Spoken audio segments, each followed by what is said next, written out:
Olá, eu sou seu amigo Jesus. Vamos hoje para mais uma reunião entre você, eu e Jesus. Eu gostaria de falar hoje sobre obedecer, que é melhor do que sacrificar.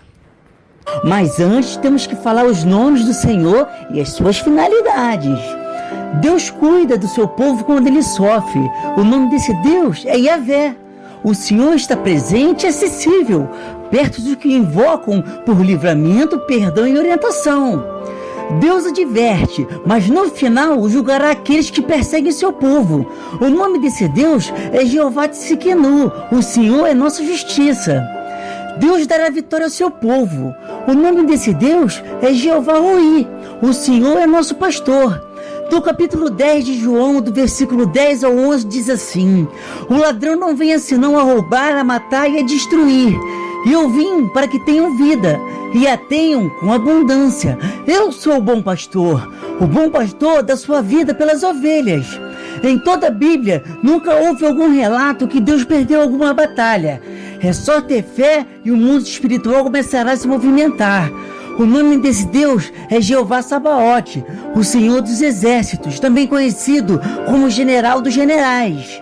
Fiel povo de Deus herdará o seu reino em sua totalidade. O nome desse Deus é Jeová Maquidesh, Senhor que santifica e nos torna santos. E será desta forma que poderemos herdar o reino dos céus.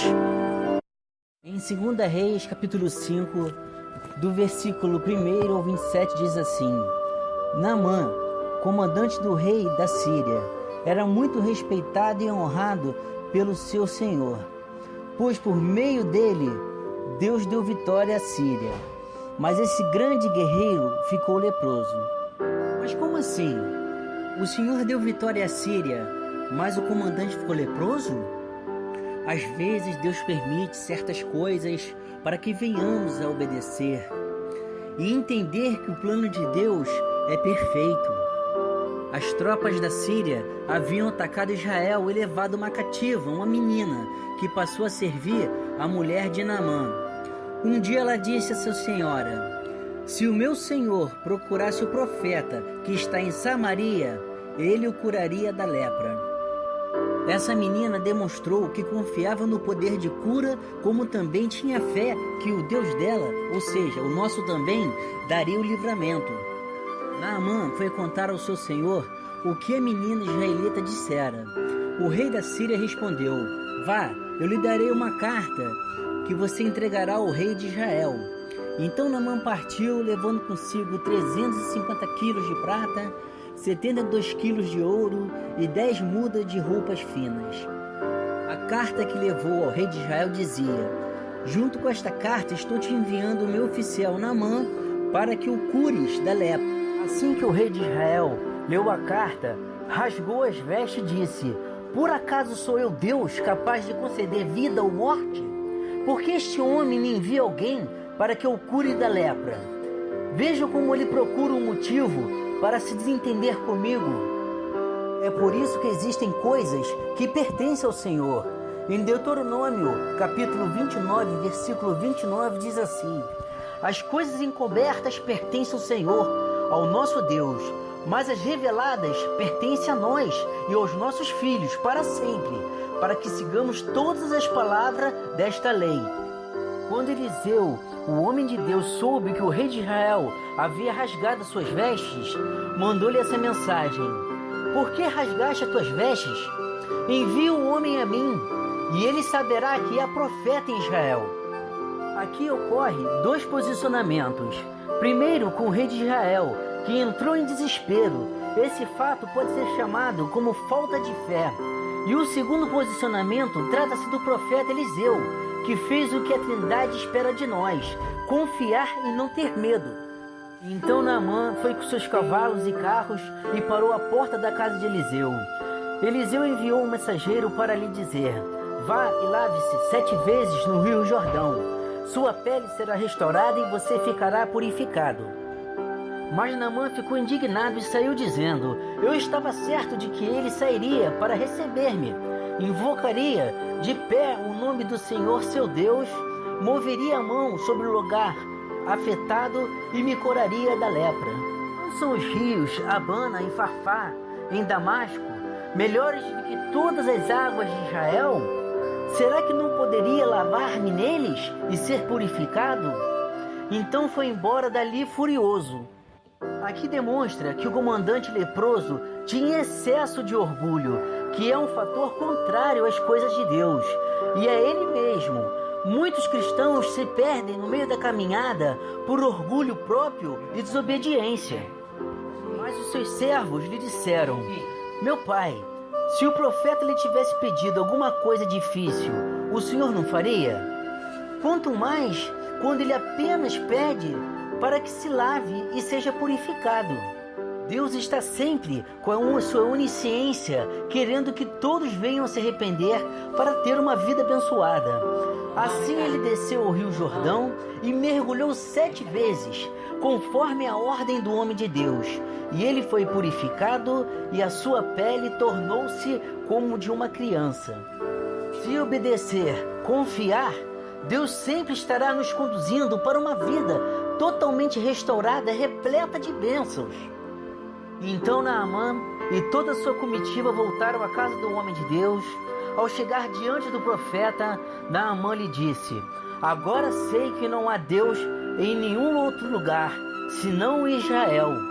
Por favor, aceite um presente do teu servo. Deus é sempre único, mas ouvir da própria boca de um incrédulo nos mostra quanto tempo estamos sem receber as bênçãos de Deus. O profeta respondeu: juro pelo nome do Senhor, a quem sirvo, que nada aceitarei. Embora Naamã insistisse, ele recusou. O profeta Eliseu agiu com muita sabedoria, claro que primeiramente inspirada por Deus, e depois pelo grande profeta Elias, no qual Eliseu era seu discípulo. Disse Naamã: já que não aceitas o presente, ao menos permita que eu leve 2 mulas carregadas de terra, pois teu servo nunca mais fará holocausto e sacrifício a nenhum outro Deus, senão ao Senhor. Mas que o Senhor me perdoe por uma coisa: quando o meu Senhor vai adorar no templo de Rimon, eu também tenho que me ajoelhar ali, pois ele se apoia em meu braço. Que o Senhor perdoe o seu servo por isso. Disse Eliseu: vá em paz. Em Colossenses capítulo 3, versículo 22 a 24, diz assim: servos, obedeçam em tudo aos seus senhores terrenos, não somente para agradar os homens quando eles estão observando, mas com sinceridade de coração, pelo fato de vocês temerem ao Senhor.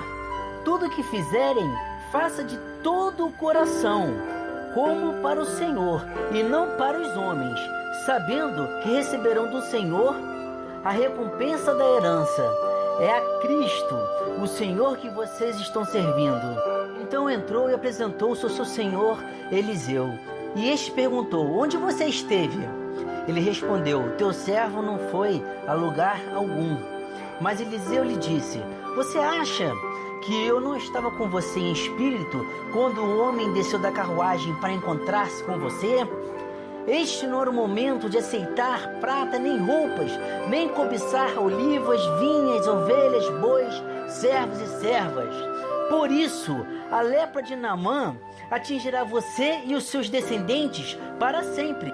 Devemos sempre obedecer ao que o Senhor diz.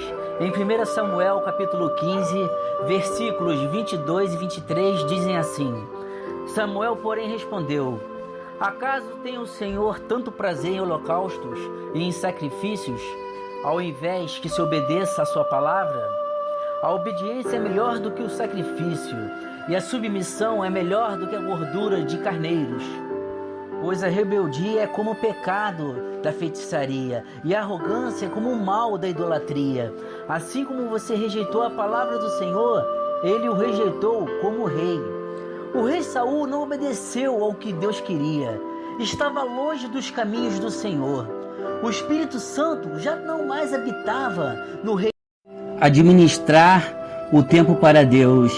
Em Eclesiastes capítulo 3, versículo 17, diz assim: eu disse no meu coração: Deus julgará o justo e o ímpio, porque há um tempo para todo propósito e para toda obra. Este versículo diz a respeito de 2 julgamentos: o tribunal de Cristo e o julgamento do grande trono branco de Deus. No primeiro julgamento, somente os cristãos estarão presentes e serão julgados somente pelas suas ações e motivações na terra, e não por seus pecados que foram julgados no Calvário. No segundo julgamento, somente os incrédulos estarão lá. Os dois, em épocas diferentes, incluirão todas as pessoas. O poder da oração de um justo. No livro de Tiago, capítulo 5, versículo 16, diz assim: confessai as vossas culpas uns aos outros e orai uns pelos outros, para que sareis. A oração feita por um justo pode muito em seus efeitos. A hermenêutica do justo. Baseado na hermenêutica, o justo, com referência aos seres humanos, pode significar um estado de inocência, um atuar conforme a lei e estar em comunhão com Deus. Este último significado Paulo desenvolve especialmente em Gálatas e Romanos. Por meio de Cristo, Deus considera justo perante ele os pecadores que creram. Esse tema também é desenvolvido em Isaías, onde a justiça de Deus se manifesta na sua ação salvadora a favor do seu povo. As citações sobre o justo. No livro de Gênesis, capítulo 6, do versículo 8 ao 9, diz assim: Noé, porém, achou graça aos olhos do Senhor. Noé era homem justo e perfeito em suas gerações. Noé andava com Deus. No livro de Salmos, capítulo 5, do versículo 11 ao 12, diz assim: Porém, alegre-se em todos os que confiam em ti, exultem eternamente, porquanto tu os defende. E em ti se gloriem os que amam teu nome, pois tu, Senhor, abençoarás ao justo, circundará da tua benevolência como de um escudo. Salmos, capítulo 11, versículo 5. O Senhor prova o justo, porém ao ímpio e ao que ama a violência, odeia a sua alma. Em Salmos 37, capítulo 21.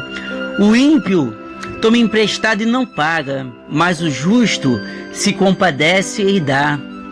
Salmos 37, versículo 25. Fui moço e agora sou velho, mas nunca vi desamparado justo, nem a sua semente a mendigar o pão. Salmos 37, versículo 29. Os justos herdarão a terra e habitarão nela para sempre. A comunhão com Deus. No livro de Gênesis, capítulo 2, versículo 15, diz assim: E tomou o Senhor Deus o homem e o pôs no jardim do Éden, para lavrar e o guardar. Em Romanos, capítulo 1, versículo 17: Porque nele se descobre a justiça de Deus de fé em fé, como está escrito: Mas o justo viverá pela fé. Em Romanos, capítulo 3, versículo 25 ao 26, diz assim: Deus o ofereceu como sacrifício para perdoar mediante a fé pelo seu sangue, demonstrando a sua justiça. Em sua tolerância havia deixado impunes os pecados anteriormente cometidos, mas no presente demonstrou a sua justiça, a fim de ser justo e justificador daquele que tem fé em Jesus. O pedido de um justo. Em Filemão, no capítulo 1, do versículo 8 ao 10, diz assim: Por isso, mesmo tendo em Cristo plena liberdade para mandar que você cumpra o seu dever, prefiro fazer um apelo com base no amor. Na citação com base no amor, aqui revela a maneira como o apóstolo Paulo conduz e a todo cristão quanto a isso. Eu, Paulo, já velho e agora também prisioneiro de Cristo Jesus, apelo em favor de meu filho Onésimo, que gerei enquanto estava preso. Ei, meu filho Onésimo, essa é a primeira vez que o nome desse homem é mencionado, embora ele seja o motivo da carta. sendo ele propriedade de Filemon, tinha fugido do seu dono para Roma numa distância de 1.500 quilômetros. E esse era um crime muito sério. Depois de chegar em Roma, esse escravo fugitivo, Onésimo, havia entrado em contato com Paulo, tendo entregado seu coração a Cristo. Em Filemon, no primeiro capítulo, do versículo 11 ao 14, diz assim: ele antes era inútil, mas agora é útil, tanto para você quanto para mim. Porque não conhecia o Senhor, Onésimo não havia prestado um bom serviço a Filemon. Aqui neste versículo 11, apresenta o que só Cristo pode fazer: o inútil se tornar útil. Mandou-o de volta a você como se fosse o próprio coração. Onésimo estava voltando para casa e de fato entregando-se, que é o que deveria fazer uma vez aceitado Jesus Cristo. A súplica de Paulo feita a Filemon, que recebe de volta o seu antigo inútil e agora recebe o novo homem útil, na expressão como o seu próprio coração, é o mesmo como se fosse como meu filho. Deus deseja que desfrutemos do nosso trabalho. Em Eclesiastes capítulo 3, versículo 13 diz assim: e também que todo homem coma, beba e goze do bem de todo o seu trabalho. Isto é um dom de Deus. Comer, beber, trabalhar e desfrutar disso indica que o trabalho legítimo é obrigação do homem, mas não é o fim e nem o propósito de sua existência. A fé. Em Romanos 6, capítulo 6, versículo 6 diz assim: pois sabemos que o nosso velho homem foi crucificado com ele, para que o corpo do pecado seja destruído, e não mais sejamos escravos do pecado, pois quem morreu foi justificado do pecado. Ora, se morremos com Cristo, cremos que também com ele viveremos. Em Romanos 6, versículo 11, diz assim: da mesma forma, considerem-se mortos para o pecado, mas vivos para Deus em Cristo Jesus. Os frutos do Espírito. Quando entregamos nossas vidas a Deus, nosso Senhor, e nos mantemos longe do pecado, iremos desfrutar dos frutos do Espírito. No livro de Gálatas, capítulo 5, do versículo 22 ao 25, diz assim: mas o fruto do Espírito é amor, alegria, paz, paciência, amabilidade, bondade, fidelidade, mansidão e domínio próprio. Contra essas coisas não há lei. Os que pertencem a Cristo Jesus crucificaram a carne com suas paixões e os seus desejos. Se vivemos pelo Espírito, andemos também pelo Espírito. As obras da carne. Quando não temos vida com Deus, sempre andaremos nos caminhos enganosos e não teremos uma vida totalmente restaurada. Temos que amargamente viver junto com as obras da carne. No livro de Gálatas, capítulo 5, do versículo 19 ao 21, diz assim: ora, as obras da carne são manifestas: imoralidade sexual, impureza, libertinagem, idolatria, feitiçaria, ódio, discórdia, ciúmes, ira, egoísmo, dissensões, facções, inveja, embriaguez, orgias e coisas semelhantes. E eu os advirto que os que praticam essas coisas não herdarão o reino de Deus. A cereja do bolo. Mas é só para aquele que tem vida fiel com Deus, a promessa de vida eterna. Em 1 João capítulo 2, do versículo 24 ao 25, diz assim: quanto a vocês, cuidem para aquilo que ouviram desde o princípio permaneça em vocês. Se o que ouviram desde o princípio permanecer em vocês, vocês também permanecerão no Filho e no Pai. E esta é a promessa que Ele nos fez, a vida eterna. A importância da palavra de Deus. Em 2 Timóteo, capítulo 3, do versículo 15 ao 17, diz assim: porque desde criança você conhece as sagradas escrituras, que são capazes de torná-lo sábio para a salvação, mediante a fé em Cristo Jesus. Toda a escritura é inspirada por Deus e útil para o ensino, para a repreensão, para a correção e para a instrução na justiça, para que o homem de Deus seja apto e plenamente preparado para toda boa obra. A importância da oração. No livro de Tiago, capítulo 5, do versículo 15 ao 18, diz assim: e a oração da fé salvará o doente e o Senhor o levantará. E se houver cometido pecados, serão perdoados. Confessai as vossas culpas uns aos outros e orai uns pelos outros, para que sareis. A oração feita por um justo pode muito em seus efeitos. Elias era homem sujeito às mesmas paixões que nós, e orando pediu que não chovesse por 3 anos e 6 meses, e não choveu sobre a terra. E orou outra vez, e o céu deu chuva, e a terra produziu o seu fruto. A oração da fé é simplesmente o fato de Deus ouvir a oração e responder. E na parte, a oração da fé salvará o doente, revela a cruz sendo o meio de tudo, e é o Espírito Santo que efetua isso. A cláusula incondicional, se houver cometido pecados, torna claro que nem toda enfermidade é resultado do pecado, embora alguns sem dúvidas sejam. Sendo o caso, o Senhor tanto curará como perdoará com base na fé. No versículo citado sobre o grande profeta Elias, que foi arrebatado em vida por Deus numa carruagem de fogo e que está sujeito às mesmas paixões, foi dito desta maneira sobre Elias pelo Espírito Santo, para que saibamos o que está ao alcance de Elias também está ao nosso alcance.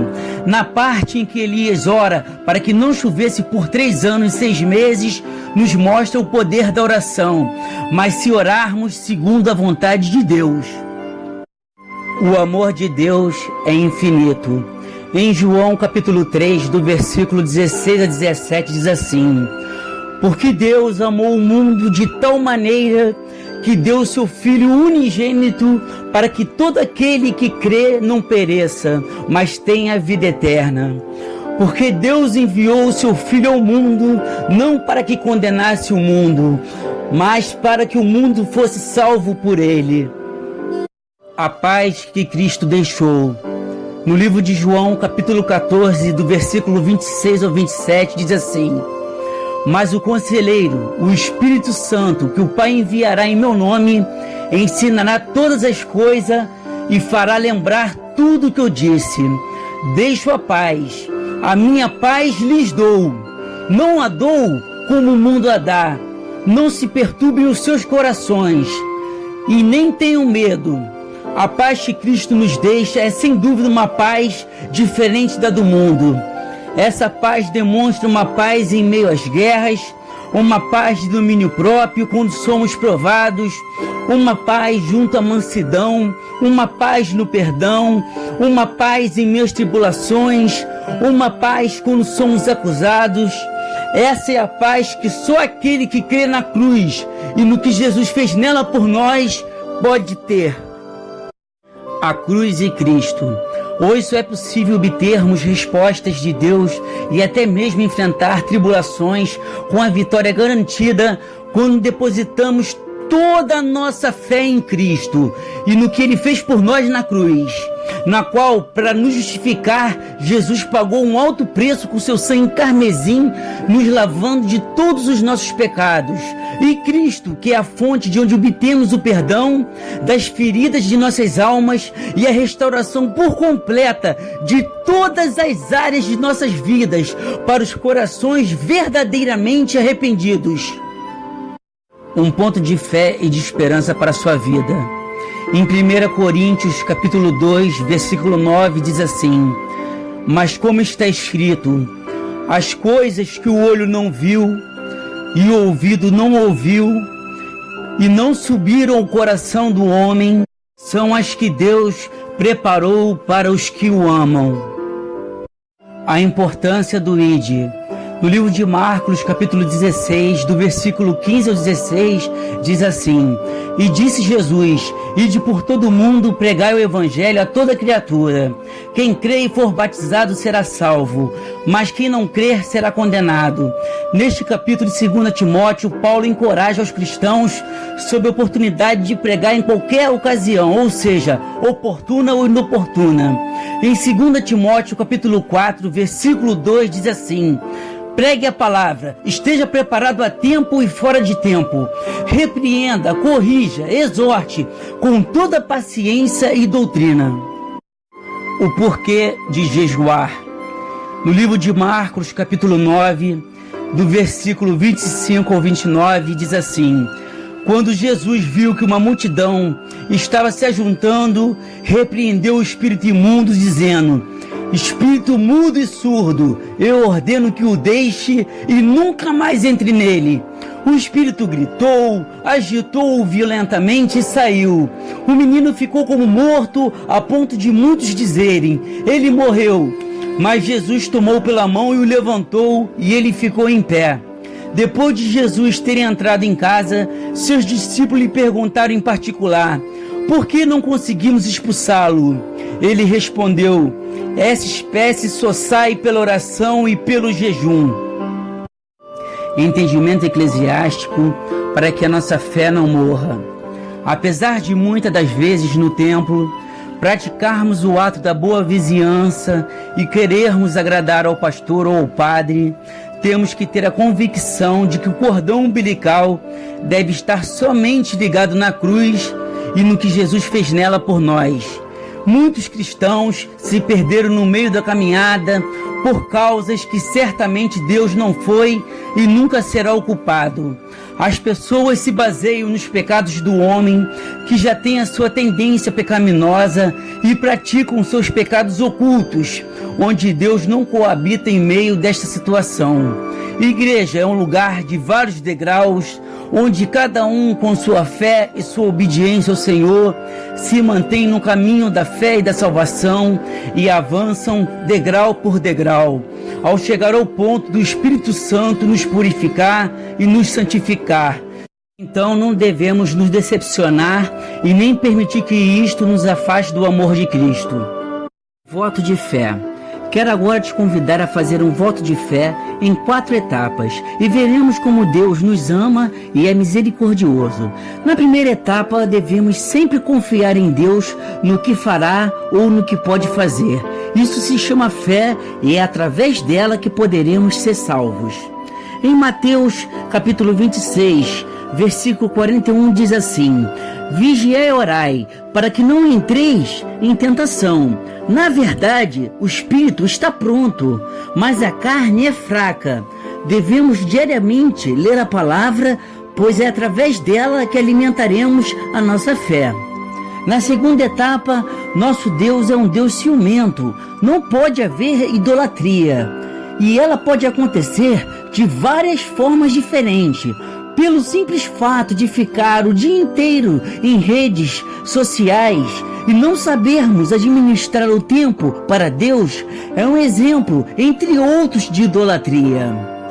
Na terceira etapa, devemos aceitar a conversão, onde o velho homem morrerá e nasceremos de novo como filhos de Deus através do batismo. E o nosso nome estará escrito no livro da vida, de onde prestaremos contas no dia do juízo final. Então agora o pecado não habita mais em nós, e sim o Espírito Santo. E já sabendo que temos a tendência à natureza pecaminosa, devemos ir para o joelho dobrado e pedir perdão ao Senhor. Sabemos que no início pode parecer difícil, mas ao perseverar e começarmos a ter experiências com Deus, te garanto que nunca mais nos afastaremos dos caminhos do Senhor. Em Romanos, no capítulo 8, versículo 35, diz assim: quem nos separará do amor de Cristo? Será tribulação? Ou angústia? Ou a perseguição? Ou a fome? Ou a nudez, ou perigo, ou espada. Na quarta etapa, se diz sobre a importância de jejuar. Ela pode ser de diversas formas diferentes, não apenas ficar um dia sem comer, porque entendemos que muitas pessoas, por questões de saúde, não podem assumir este tipo de compromisso. Mas podemos, por exemplo, ficar sem acessar redes sociais, deixar de fazer algo que gostemos. Isso também é uma forma de jejuar. Quero agora orar pela sua vida. Abaixe sua cabeça, fechem os seus olhos, coloque sua mão no seu coração. Permita que o Espírito Santo possa visitar o teu coração. Permita agora que o Espírito Santo possa sondar as suas necessidades. Permita que o Espírito Santo, aquele que convence o homem do pecado, possa interceder por você perante a Deus. Oremos então. Pai amado, Pai querido, santo é o Senhor, meu Pai. Estamos aqui agora, meu Pai, prostrados nos teus pés, Senhor. Prostrados aos pés da cruz. Pai amado, Pai querido, que essas pessoas, meu Pai, que estão ouvindo a Tua palavra, Senhor, que elas possam, meu Pai, fazer parte do livro da vida. Deus amado, Deus querido, muitas pessoas hoje, meu Pai, meus amados, minhas amadas, muitas pessoas hoje em dia estão tentando preencher o vazio do coração pelo mundo afora, em noitadas, em relacionamentos sem compromisso. Muitas pessoas estão cansadas de serem enganadas, de serem traídas, de serem passadas para trás. E todo dia ela fica à busca da felicidade. Vou deixar para vocês aqui uma passagem da Bíblia que é muito importante. Uma vez tinha uma mulher em Samaria, uma samaritana, pegando água no poço. Jesus começou a conversar com ela e ele pediu que servisse a ele um copo d'água. Ela falou que não poderia fazer isso porque os samaritanos não se davam com os judeus. E ele disse assim para ela: se você soubesse para quem você está servindo água e bebesse dessa água, nunca mais teria sede. Então, meu Pai, é isso que procuramos, meu Pai. Não estar mais nessa vida mundana, estar fiel a Ti, Senhor, fiel nos Teus caminhos, meu Pai, para que o Senhor possa, meu Pai, nos abençoar, meu Deus. Oh, meu Deus querido, meu Deus amado, o Senhor está no leme do nosso barco, Senhor. Que o Senhor possa entrar, meu Pai, nos nossos empregos, que o Senhor possa entrar na frente, Senhor, na roda dos nossos amigos, que o Senhor possa entrar na frente, meu Senhor, dos nossos amigos, dos nossos familiares, meu Pai.